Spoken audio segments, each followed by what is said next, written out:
Ils se battent depuis le début de l'année pour préserver leur droit à la retraite. Les enseignants et le personnel de l'éducation continuent de se mobiliser contre la réforme nationale, même si la participation diminue au fur et à mesure des manifestations.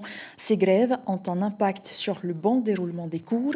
À l'aube des épreuves du baccalauréat, les parents d'élèves commencent à voir rouge. On voit cela avec Chiquita Teiva et Marcel Bonneau. Félix est parent de 2 enfants de 3 ans et 10 ans. Leurs enseignants font partie des 30% de grévistes du premier degré. Après plusieurs semaines de mouvement social, il craint que ces enfants cumulent du retard dans leur scolarité, mais pas seulement.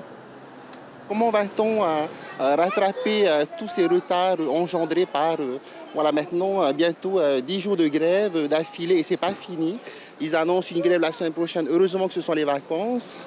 Donc voilà, c'est difficile pour nous, parents d'élèves, de pouvoir caser nos enfants une fois par semaine.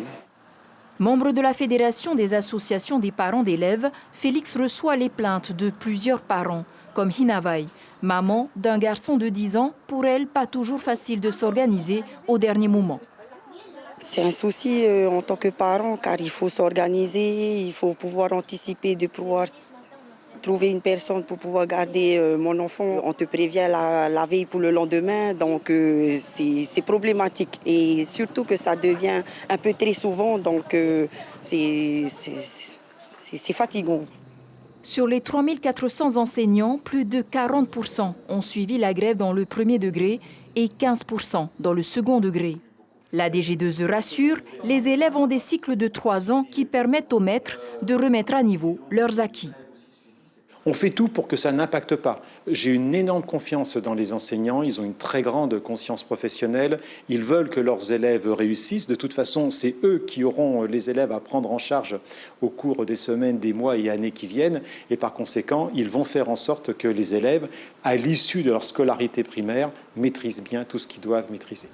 Le syndicat des enseignants annonce d'autres actions à la rentrée prochaine. Du côté des parents, on essaye tant bien que mal de s'organiser, voire même de s'entraider au sein de certaines APE. L'information en continu sur Polynésie la première, Internet et réseaux sociaux.